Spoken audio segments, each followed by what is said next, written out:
Lila Montgomery stood in her parents' pristine dining room, her perfectly manicured finger pointed at the man she'd married 5 years ago, calling him a pathetic loser who would never amount to anything, humiliating him in front of her mother and father before announcing she was dumping her husband to marry his boss, the powerful Derek Walsh. What Lila didn't know was that the company they both worked for, the multi-billion-dollar corporation that employed thousands, actually belonged to her husband, not his boss. The man she'd just destroyed in front of everyone owned everything, controlled everything, and what he was about to do to her and the boss she thought would save her would leave everyone who witnessed it absolutely shocked. But how did a woman throw away a billionaire without even knowing it? What had driven her to such cruelty toward the one man who'd given her everything?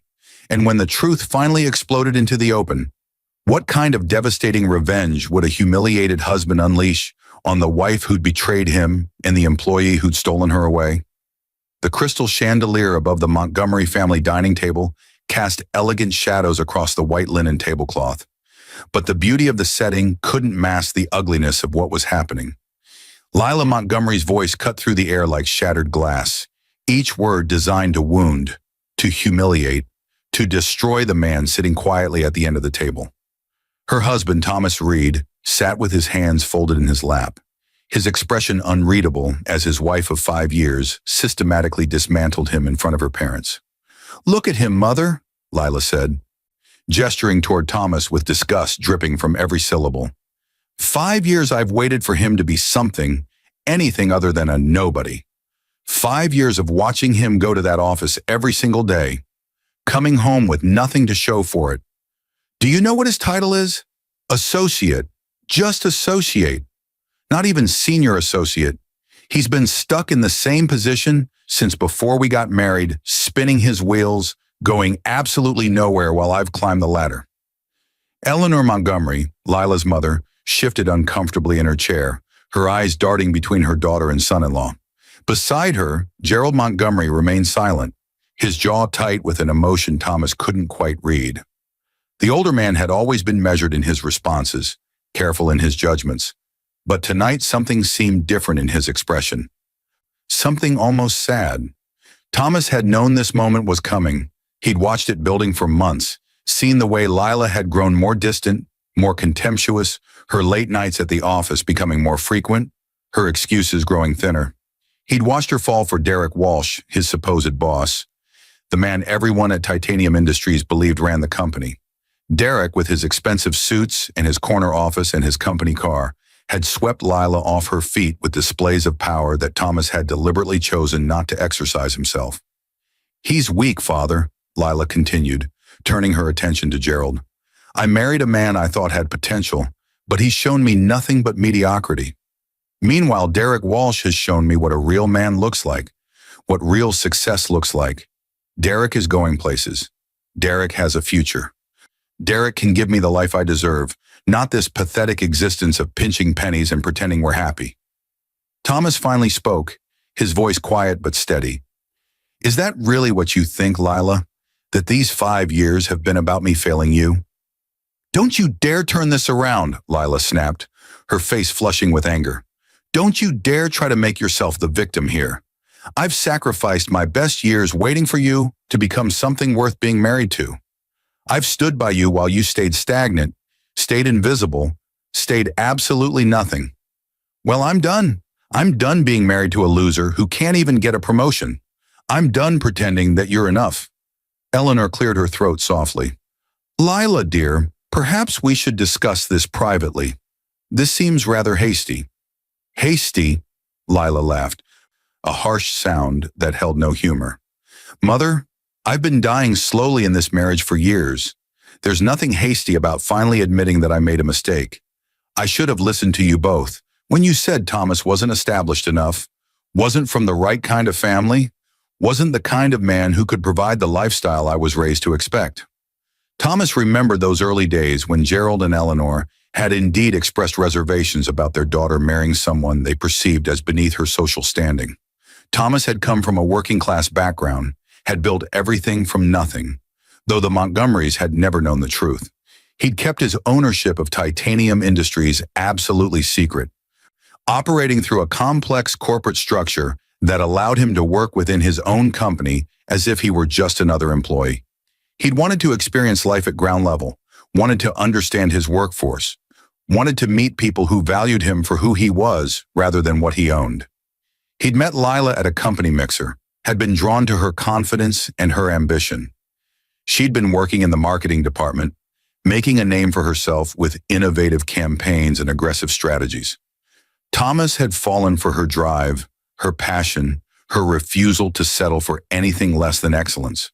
What he hadn't realized was that her ambition would eventually turn into a weapon aimed directly at his heart.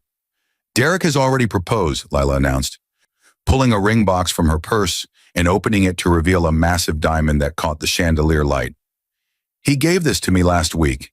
He wants to marry me, wants to build a life with me, wants to show me off to the world instead of hiding me away like some shameful secret. Derek is a vice president, Father. He makes real money. He has real power. He's everything Thomas isn't, and everything Thomas will never be." Gerald Montgomery finally spoke, his voice heavy with something that sounded like disappointment. "Lila, I think you should be very careful about the decisions you're making tonight. Sometimes things are not what they appear to be." "What's that supposed to mean?" Lila demanded. "Are you taking his side? After everything I've told you about how miserable I've been, you're actually defending him?" "I'm not defending anyone," Gerald said carefully. "I'm simply suggesting that perhaps you don't have all the information you think you have. Perhaps there are circumstances you're not aware of, details that might change your perspective." Thomas had always liked Gerald, had always sensed that the older man saw more than he let on. They'd had several conversations over the years, quiet discussions about business and philosophy and the nature of success, and Thomas had sometimes wondered if Gerald suspected the truth. Now, watching the older man's face, Thomas was almost certain that Gerald had figured it out, or at least figured out that something didn't add up about his son-in-law's position in the company. "There's nothing that could change my mind," Lila said coldly. "I've made my decision. I'm dumping my husband, I'm marrying Derek, and I'm finally going to have the life I've always deserved. Thomas can sign the divorce papers tomorrow, can pack his things and move out of my apartment, can disappear back into whatever mediocre existence he crawled out of. I'm done with him, completely and utterly done." Thomas stood slowly, pushing his chair back from the table. He looked at his wife, really looked at her, and saw a stranger wearing Lila's face. The woman he'd married had been ambitious but kind, driven but compassionate. This woman standing before him, dumping her husband with such casual cruelty, calling him a loser in front of her parents, planning to marry his boss without a second thought. This woman had been created by his own choices, by his decision to hide who he really was. He'd thought he was testing her love, seeing if she could value him without the trappings of wealth and power. Instead, he'd created a situation where she'd grown to resent him, to see him as a failure, to seek validation in the arms of a man who was, in reality, his employee. Derek Walsh was ambitious and competent. Thomas had promoted him to vice president himself, but Derek was also calculating and opportunistic, willing to betray his employer by sleeping with the employer's wife, not knowing that the quiet associate he dismissed in the hallways was actually the man who signed his paychecks. "I'll sign the papers," Thomas said quietly. "If this is really what you want, Lila, if you're absolutely certain that I'm a loser who will never amount to anything, if you're convinced that Derek Walsh is your path to happiness, then I won't stand in your way." Lila's eyes flashed with triumph. "Finally, something intelligent comes out of your mouth. Yes, that's exactly what I want. I want you out of my life, out of my apartment, out of my future. I want to marry Derek and forget I ever wasted 5 years on you." "Then consider it done," Thomas said. "I'll have my lawyers draw up the paperwork. You'll have everything you're legally entitled to from our marriage. And I wish you and Derek every happiness." Eleanor looked stricken, her hand reaching out as if to stop Thomas from leaving, but Gerald placed his own hand over his wife's, holding her back. The older man's eyes met Thomas's, and in that moment, Thomas saw understanding there, saw recognition, saw something that looked almost like an apology. Thomas walked out of the Montgomery family dining room with his head high, his heart broken, but his resolve strengthening with every step. He'd given Lila every chance to see him, to value him, to love him for who he was rather than what he could provide. She'd failed that test spectacularly, and now it was time for the consequences of her choice to unfold. He thought about the board meeting scheduled for Monday morning, the annual shareholders gathering where the true owner of Titanium Industries would finally step out of the shadows and reveal himself. He thought about Derek Walsh's face when he realized who he'd been dismissing as a nobody for years. He thought about Lila's face when she understood what she'd thrown away. As he stepped out into the cool night air, Thomas pulled out his phone and called his head attorney. "Richard," he said when the man answered, "it's time. I want you to prepare everything for Monday's meeting. Full reveal, no more shadows, no more pretending, and I need divorce papers drawn up immediately. My wife is dumping her husband for my vice president, and she doesn't know that her loser husband actually owns everything she's been working for." Richard was silent for a moment, then sighed deeply. "I tried to warn you this could happen, Thomas. When you insisted on that undercover arrangement, I told you it was dangerous to hide your identity from your wife."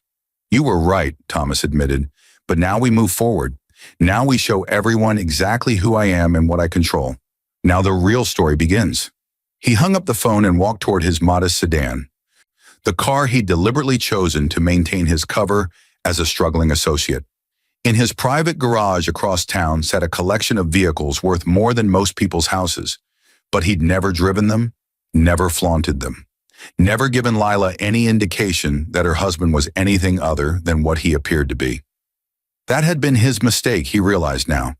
He'd been so committed to his test, so determined to find authentic love, that he'd created the perfect conditions for Lila to develop contempt for him. The drive back to the apartment he shared with Lila felt surreal. In a few days, he'd never see this place again. He'd let Lila keep it, along with everything else she wanted from their marriage. Money meant nothing to him now.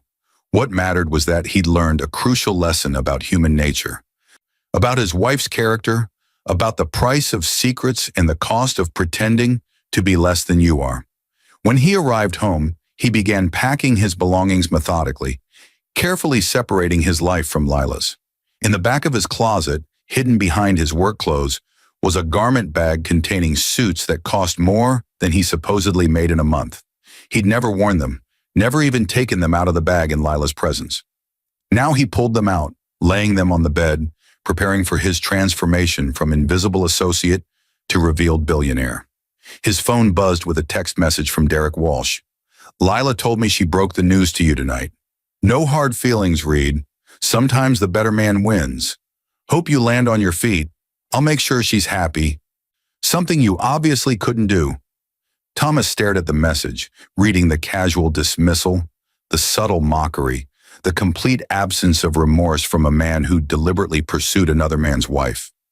Derek Walsh had no idea he was texting the person who could end his career with a single phone call, who could destroy his reputation with a single revelation, who owned every desk and every computer and every square foot of office space that Derek believed made him powerful.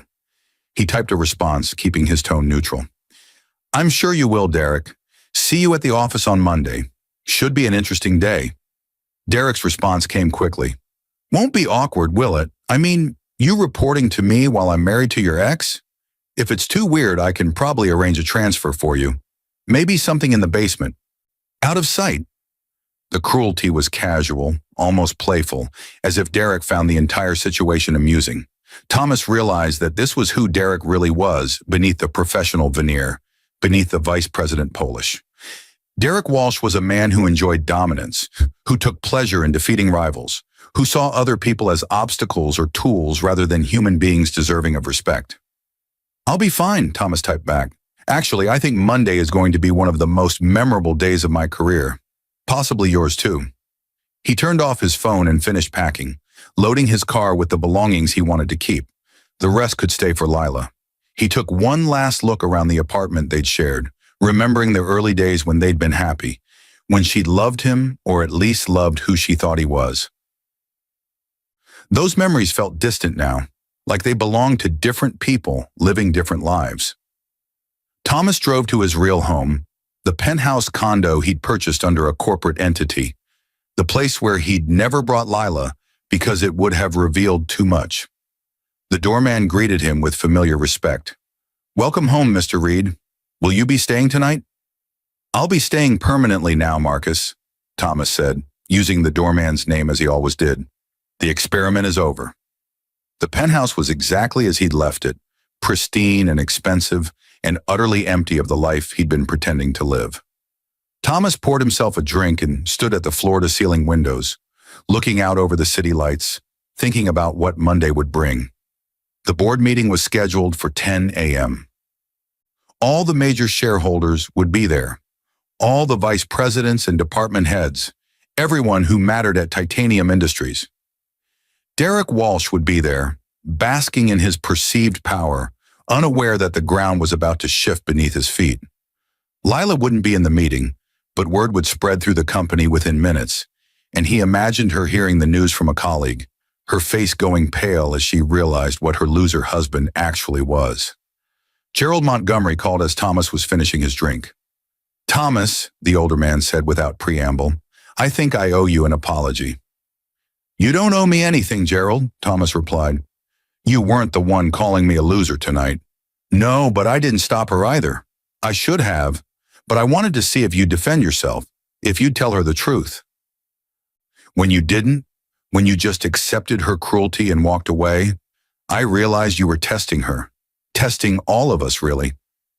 Thomas was quiet for a moment, surprised that Gerald had read the situation so accurately. "How long have you known?" "About 2 years, Gerald admitted. "I have friends on the Titanium Industries board. They mentioned the owner was someone young, someone brilliant, someone who'd built the company from nothing and then disappeared into his own workforce to understand it from the inside. When they described him, I recognized you. The way you talked about business, the insights you had, the perspective you brought to our conversations, it didn't match your supposed position. I put the pieces together." "Did you tell Eleanor? Did you tell Lila?" "No," Gerald said heavily. "I thought perhaps you'd reveal yourself when the time was right, that you had your reasons for the secrecy. I never imagined my daughter would respond to your test by dumping her husband so cruelly. I'm ashamed of her, Thomas, ashamed of the values she's revealed, ashamed that Eleanor and I somehow raised a woman who could treat another human being with such contempt." "She doesn't know what she doesn't know," Thomas said. "I created this situation by hiding who I was. I wanted to know if she could love me without the money and power. I got my answer." "What will you do now?" Gerald asked quietly. "On Monday, I reveal myself at the board meeting," Thomas said. "Derek Walsh will discover that the man whose wife he stole actually owns the company he works for. Lila will discover that the loser she dumped for his boss is actually the boss of his boss of his boss. Everyone will discover that I've been hiding in plain sight for years." "And then," Gerald pressed, "what happens to Derek? What happens to Lila?"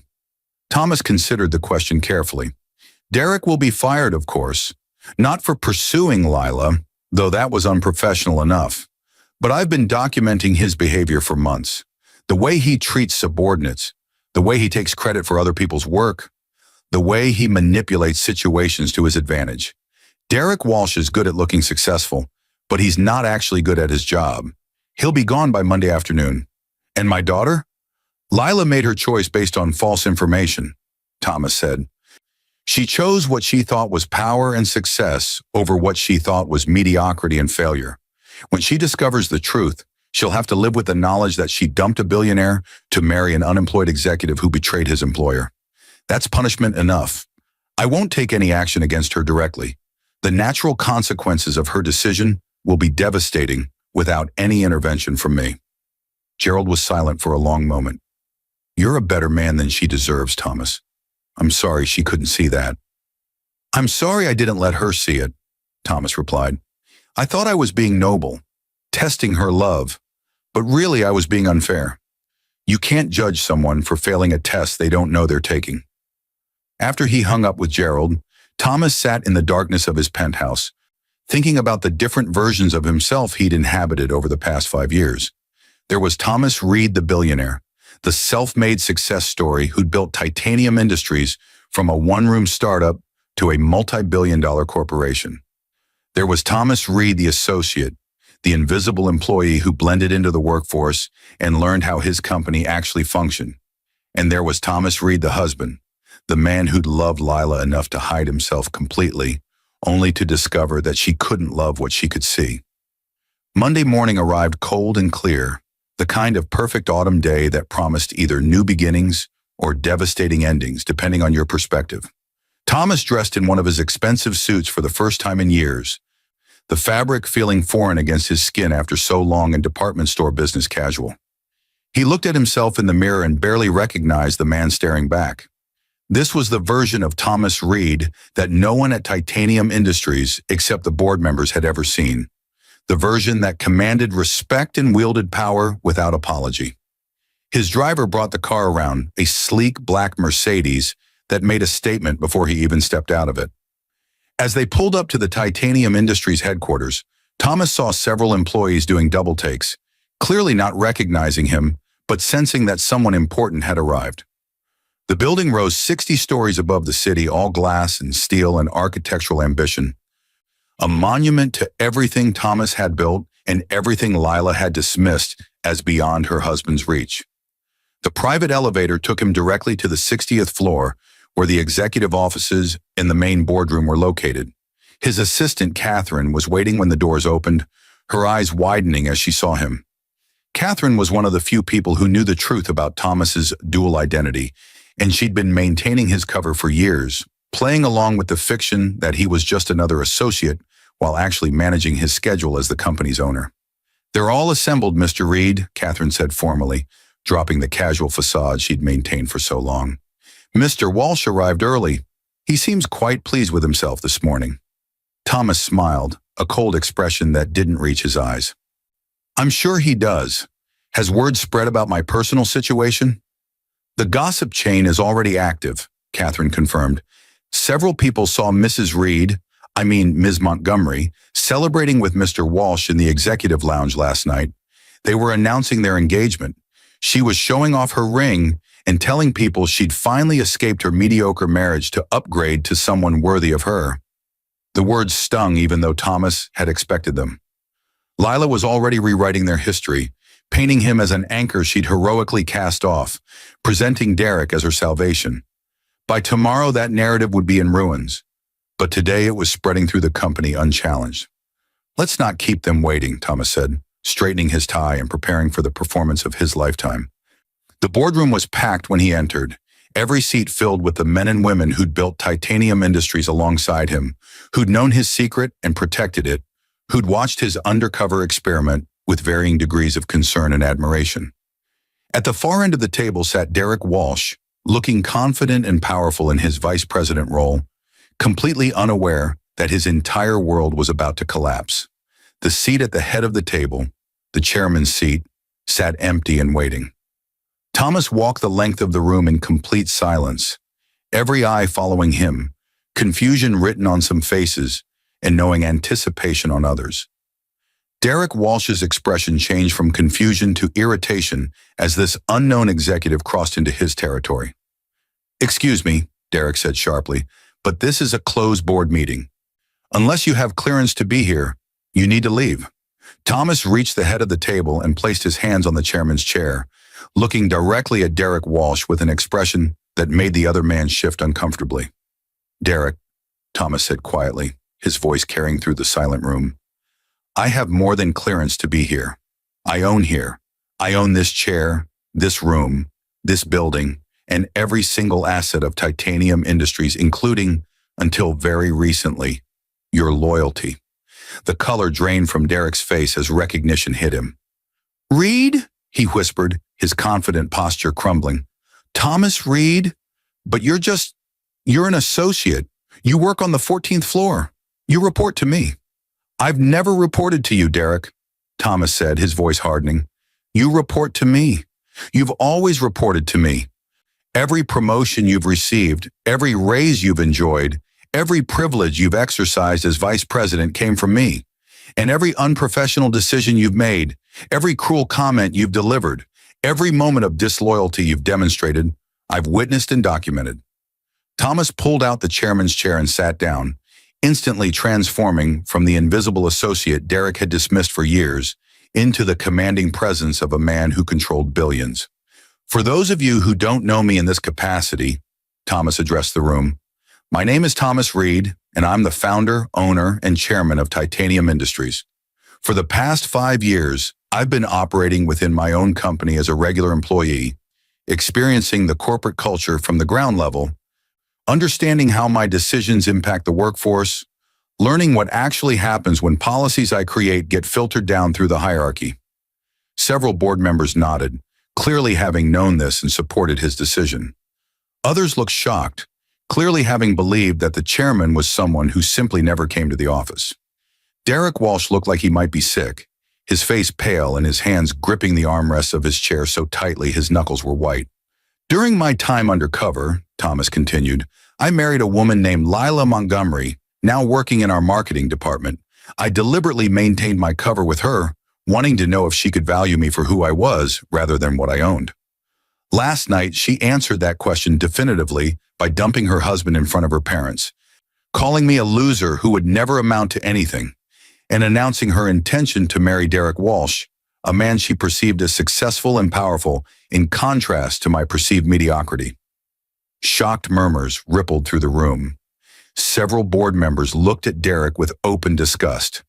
One of them, Margaret Chen, the chief financial officer, spoke up. She didn't know? All this time, your wife had no idea who you really were? She had no idea, Thomas confirmed, and neither did Derek. In fact, Derek sent me a text message on Saturday night after Lila told him she'd broken the news to me, offering to transfer me to the basement if working near him and my ex-wife would be too awkward. He found the entire situation amusing, enjoyed his perceived victory over a man he considered beneath him. Thomas pulled out his phone and projected the text message thread onto the large screen behind him, letting everyone in the room read Derek's cruel, mocking words. The vice president seemed to shrink in his chair, realizing that his casual cruelty had been directed at the one person who could destroy his career. Derek Walsh, Thomas said formally, turning to address the man directly, you are hereby terminated from Titanium Industries, effective immediately. Your behavior toward me was unprofessional enough, but I've been documenting your conduct for months. You take credit for other people's work. You treat subordinates with contempt. You manipulate reporting structures to hide your mistakes, and you create a toxic environment in every department you manage. The only reason you've lasted this long is because I wanted to see how far your ambition would take you, what lines you'd be willing to cross. Derek tried to speak, but no words came out. His career, his reputation, everything he'd built was dissolving in real time. You pursued my wife, not knowing she was my wife, Thomas continued. You convinced her to leave me, not knowing I was your employer. You mocked me in text messages, not knowing I controlled your future. Your judgment is spectacularly poor, Derek, and your character is fundamentally flawed. Security will escort you from the building within the hour. Your personal effects will be shipped to you. You're entitled to severance as specified in your contract, but I'd recommend you prepare for a very different life than the one you've been planning with my ex-wife. 2 security guards appeared at the boardroom door, clearly having been stationed there in anticipation of this moment. Derek stood slowly, his face a mask of devastation and humiliation. As he walked toward the door, he stopped next to Thomas's chair. She loved me, Derek said quietly, desperately. Lila loved me. That was real, even if everything else was a lie. Thomas looked up at him with something that might have been pity. Lila loved what she thought you represented: power, success, status, security. When she finds out you've been fired, when she realizes you're just another unemployed executive instead of the vice president who could give her everything she wanted, we'll see how real that love actually is. My guess? She'll be gone before the end of the week. Women who dump their husbands for being losers don't typically stick around when their new fiancés become losers themselves. Derek Walsh walked out of the boardroom a broken man, and Thomas felt no satisfaction in his destruction, only a kind of empty vindication. The board meeting continued, with Thomas officially stepping into his public role as chairman, discussing quarterly results and strategic initiatives, and all the normal business that had continued running smoothly, even while drama unfolded in the personal lives of its leadership. As the meeting was concluding, Catherine appeared in the doorway, looking uncomfortable. "Mr. Reed," she said hesitantly, "Ms. Montgomery is outside. She's demanding to see you. She says it's an emergency." The board members exchanged glances, clearly curious about how this confrontation would unfold. Thomas considered sending Lila away, but decided that a final conversation was inevitable and might as well happen now, with witnesses, so there could be no confusion about what was said. "Send her in," Thomas said, and the room went completely silent in anticipation. Lila burst through the door seconds later, her face flushed and her eyes wild with panic. She was dressed in one of her power suits, the kind she wore when she wanted to intimidate or impress, but her composure was shattered. She stopped short when she saw Thomas sitting at the head of the table in an expensive suit, looking completely different from the man she'd humiliated 2 nights ago. "What the hell is going on?" Lila demanded, her voice shaking. "Someone just told me Derek was fired. They said you did it. They said you're the chairman. That's insane. That's impossible. You're just an associate. You're nobody." Thomas gestured to an empty chair. "Sit down, Lila. We should discuss this calmly." "I don't want to sit down," Lila shouted. "I want answers. How dare you get Derek fired just because I'm dumping you? That's vindictive and petty and probably illegal. I'll sue. I'll go to the press. I'll destroy you." Margaret Chen spoke up from her position at the table. "Ms. Montgomery, I'd strongly advise you to lower your voice and listen carefully to what's about to be explained to you. You're operating under significant misapprehensions about your situation." Lila turned her fury on Margaret. "Who even are you? Why are you in a board meeting? Why is any of this happening?" "I'm the chief financial officer," Margaret said calmly. "And I'm in the board meeting because I'm on the board, as is everyone else in this room except you and the security guards. We're here because Mr. Reed, your husband, called this meeting to reveal his identity as the founder and owner of Titanium Industries." The words hung in the air like a bomb waiting to explode. Lila's face went through a series of expressions, confusion giving way to disbelief, giving way to a dawning horror as the implications began to sink in. "That's not possible," Lila whispered, but her voice lacked conviction. She was looking at Thomas now, really seeing him for the first time, seeing the expensive suit and the confident posture, and the way everyone in the room deferred to him. "You can't be. You're Thomas Reed, the associate. You make $50,000 a year. You drive a 12-year-old car. You live in a tiny apartment. You can't afford anything. You're nobody." "I'm Thomas Reed, the billionaire," Thomas corrected gently. "I founded Titanium Industries 9 years ago, built it from nothing into what it is today. The apartment we lived in together is tiny because I chose to live there to maintain my cover. The car I drive is old because I chose to drive it for the same reason. The $50,000 salary I appear to make is what I pay myself publicly, while my actual compensation comes through ownership stakes and dividends that run into the hundreds of millions annually. Everything you thought you knew about me, about my situation, about my prospects, it was all a carefully constructed fiction designed to let me experience my own company from the ground level."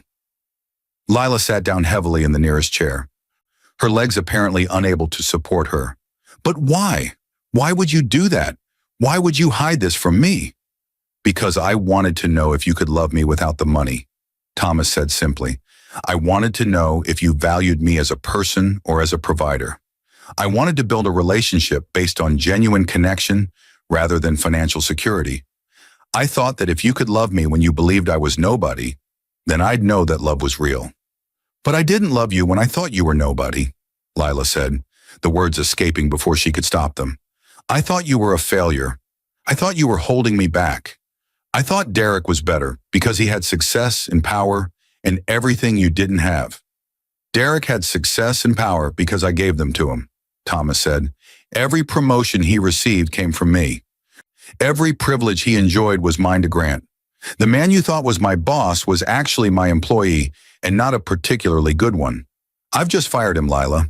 Derek Walsh is unemployed as of this morning. The man you dumped your husband to marry, the man you thought would give you the life you deserved, he's now the loser you accused me of being." The color drained from Lila's face completely now, as the full scope of her mistake became clear.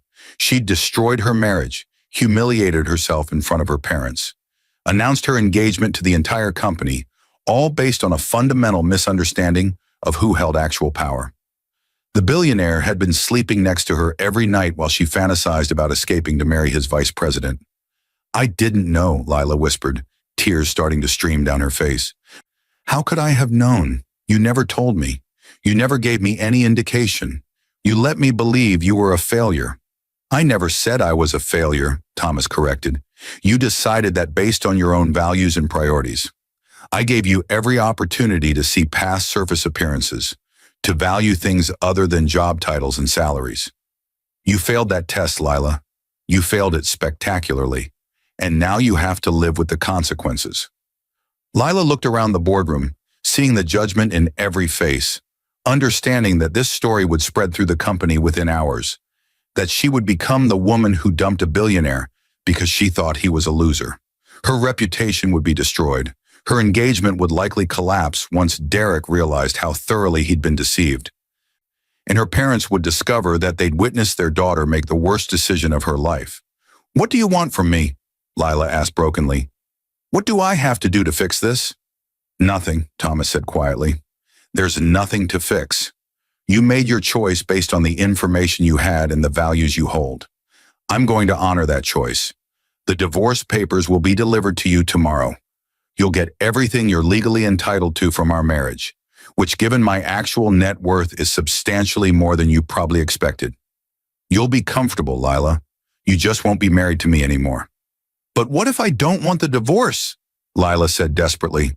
"What if I made a mistake? What if I want to stay married now that I know the truth?" Thomas looked at his wife, seeing the calculation behind her tears, the way she was already pivoting from Derek back to him now that she understood where real power lay. This was who Lila truly was, he realized.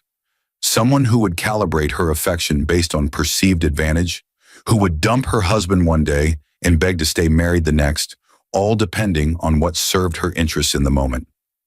"You dumped your husband, Lila," Thomas said firmly. "You stood in your parents' dining room and called me a pathetic loser in front of your mother and father.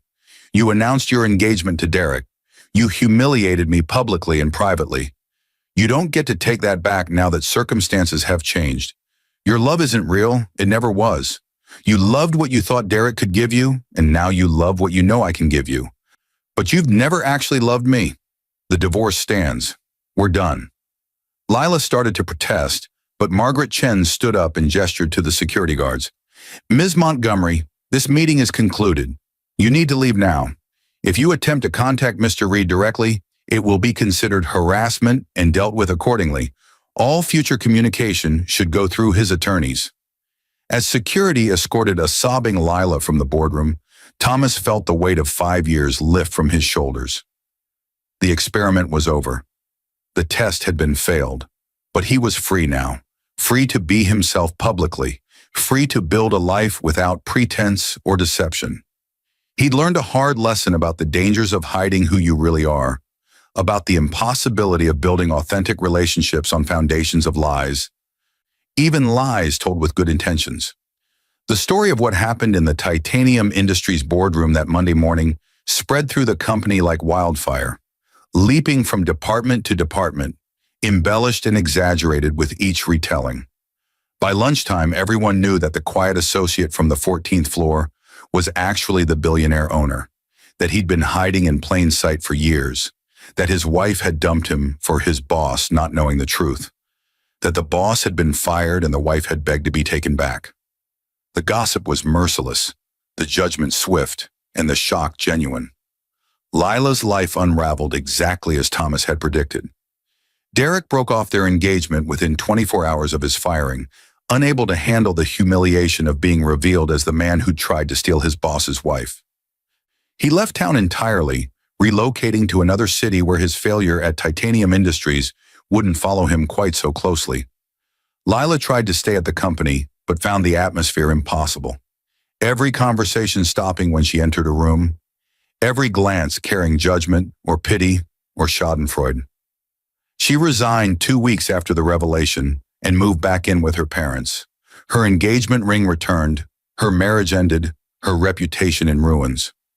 Eleanor and Gerald Montgomery reached out to Thomas 1 month after everything fell apart. They invited him to dinner, just the three of them, and spent the evening apologizing for their daughter's behavior and mourning what might have been. Gerald admitted that he'd tried to warn Lila that night in the dining room, had tried to suggest that she didn't understand her situation fully, but she'd been too determined to listen. She got what she asked for, Gerald said sadly. She wanted to dump the man she perceived as a loser to marry the man she perceived as successful. When the perceptions proved false, she lost everything. That's justice of a sort, I suppose, but it's hard to watch your own child destroy herself so thoroughly. Thomas bore them no ill will. They'd raised Lila the best they could, but ultimately, everyone makes their own choices and lives with their own consequences. He signed the divorce papers without contest, gave Lila a settlement that set her up financially for life despite her betrayal, and moved on with his life as the public face of Titanium Industries. The media discovered the story, of course. It was too good not to cover. The billionaire who'd hidden among his own employees, the wife who'd left him not knowing what she was giving up, the boss who'd been fired for pursuing what he didn't know was his employer's spouse. Thomas gave one interview, carefully explaining his reasons for the undercover operation, discussing what he'd learned about corporate culture and employee experience, turning the personal drama into a business story about leadership and organizational understanding. He never mentioned Lila by name in the interview, never identified Derek specifically, protected their privacy even as their actions had destroyed his marriage.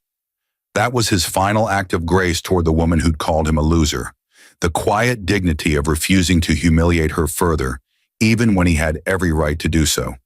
A year later, Thomas Reed stood in the same boardroom where he'd revealed himself, looking out over the city that stretched to the horizon.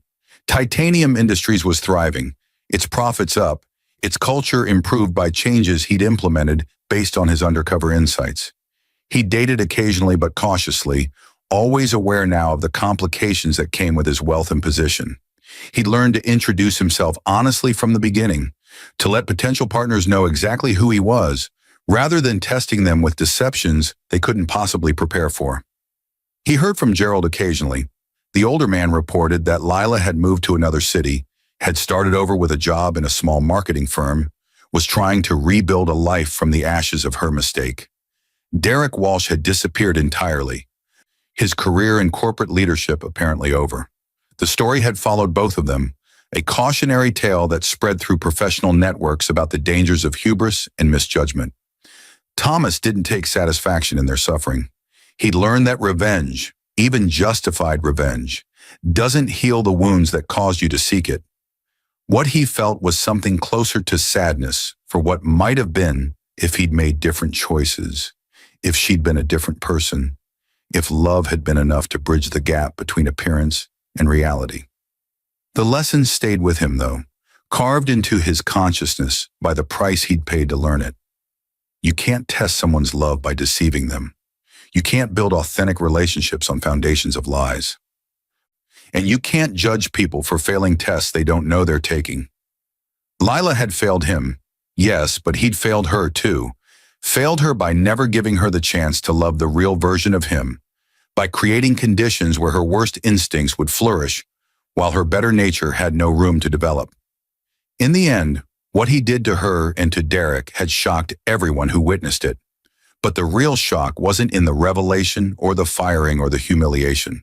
The real shock was in the mirror it held up to human nature, showing how easily love could turn to contempt, loyalty to betrayal, respect to dismissal, all based on incomplete information and mistaken assumptions about power, success, and worth.